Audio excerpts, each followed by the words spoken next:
Hey everyone, Imran from Car Sound Security. So we've just finished installing front and rear dash cameras on this brand new Toyota CHR 2024.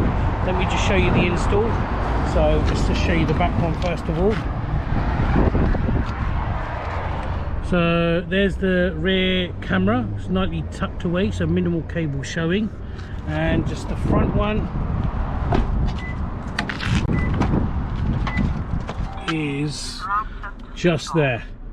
Okay, again neatly tucked away. So they basically work continuous driving mode, so automatically switch to continuous driving when you turn the ignition on and you're driving. When you turn it off, it will go into parking mode.